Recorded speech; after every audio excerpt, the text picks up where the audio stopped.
Hey guys, welcome to the Match Play Podcast. I'm Jeff, this is my buddy Bill. In this week's episode, we are going to be doing an unboxing of my new wedges. We're also going to talk about my setup as well as how you can find a setup that's right for you based off of bounce, grind, and degrees, and what gapping you should have. So let's get it.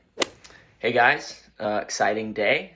Tournaments are coming up and the new wedges and woods have come in. The woods came in last week, the wedges are here now. So, little unboxing.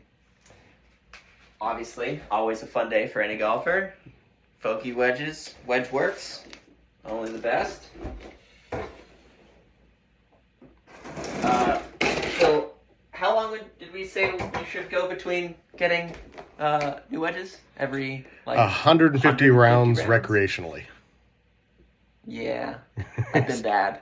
I've had the same wedges since 2017. Ooh, it's time to get some spin back on these boys. Let's go. Yeah.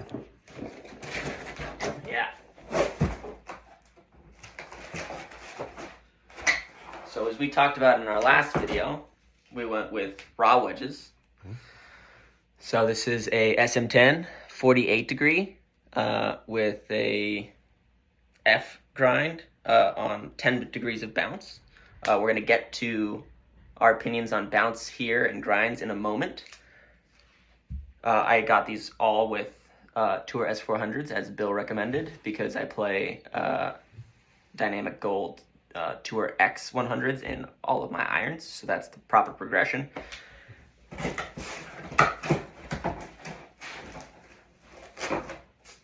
Here is one of the 58s I got.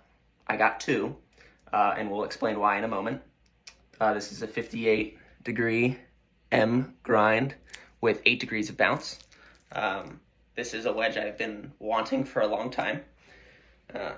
Just kind of lazy and not ordering the clubs I needed. But, school gets in the way sometimes. And Today is a great day, good sir. Yeah. Today is a great day. Great day, because I get to open 2 boxes.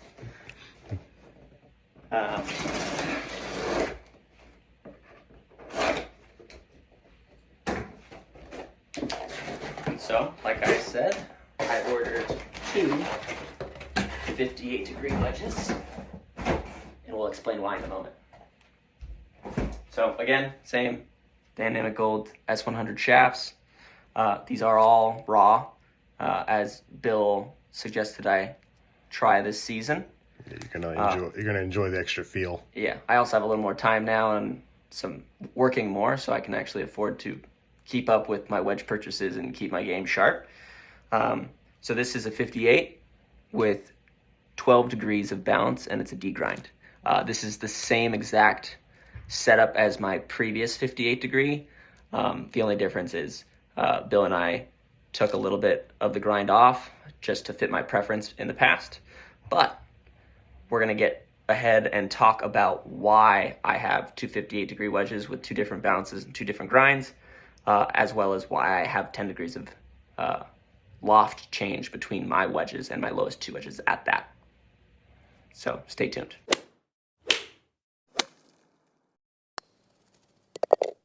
All right, so we were just saying we were going to talk about why I have 2 58 degrees with 2 different bounces and 2 different grinds. So Bill, obviously you know more about this than I do. I'm more of the feel and how it plays for me, but you know more about the science behind that. So Jeff is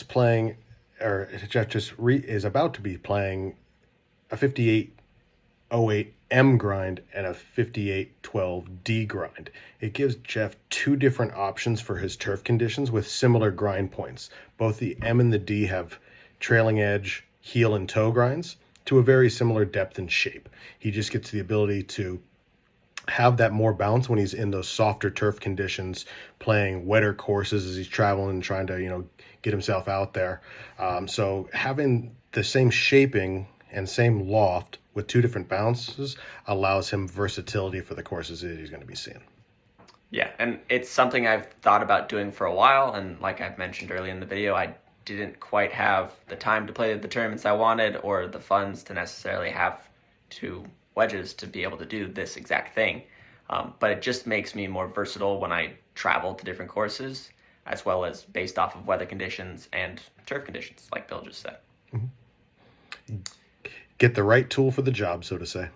Yeah. And I mean, it's something that tour pros obviously have the benefit of having a tour truck for, because they get to play the golf course for 3 days prior to the actual event. They usually get there on a Monday, play 9 holes a day, use the practice facilities, and get to play around with different wedge grinds, different wedge bounces, and different degrees to basically build a new setup for the course they're playing so that they can have the best shot at winning. Absolutely. And some guys are a little weirder than others when it comes time to, switching and grinding stuff off for different courses. Some are very consistent, want to play the same wedges over and over and over again. But having that versatility alone, just in, the leading edge height to deal with, like we've been talking about, deeper rough, softer conditions compared to stuff out here in the summer, it's super tight. Right.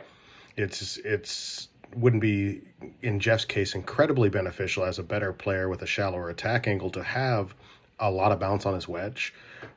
But when he's in those deeper conditions, those softer conditions where that leading edge can really bite on you and cause you some difficulties, the 12 is going to be a nice addition in those cases. Yeah, and like I also mentioned earlier in the video, I had a 58 degree, 12 degrees of bounce D-grind in the past, and the issues that I found when I was playing in tournaments, which were in California, was that the turf conditions were too firm and too tightly mown, and that's why I grinded off, or had Bill grind off a portion of the bottom of the sole, because I wanted that leading edge to get a little bit lower, but I still wanted to try and have some of the bounce that was originally there so that I could have a versatile wedge that was kind of Frankenstein for me. Exactly, and it worked out great.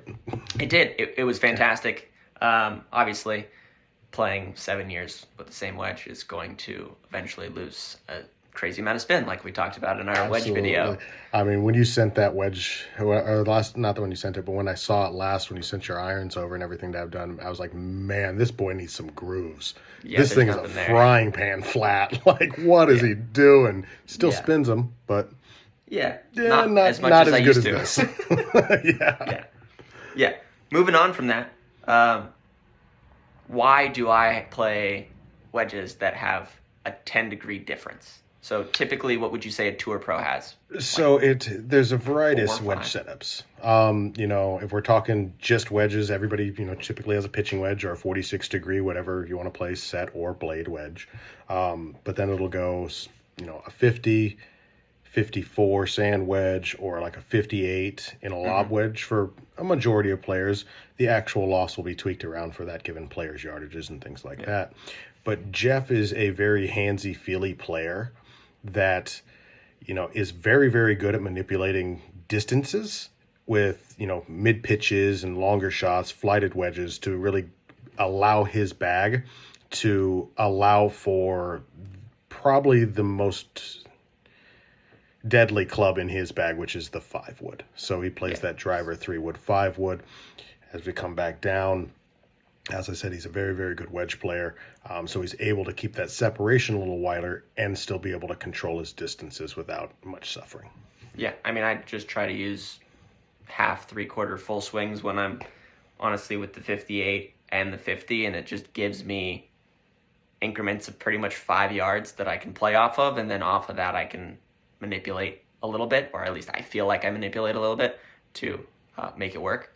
But instead of just relying on stock numbers, actually hitting the golf shot that's required. Yeah, it just lets me have more.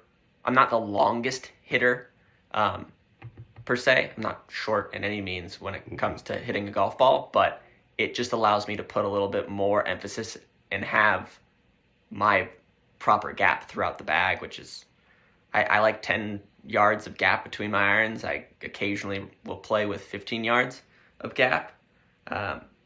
And then in the woods, I kind of jump to like a 20-yard gap, and I just feel like with shot shaping and adding spin based off a draw versus a cut and flighting it, I can kind of get the yardage I need based off all of that. And so that kind of just works out in my bag so that I can make the most out of the 14 clubs we're allowed to play.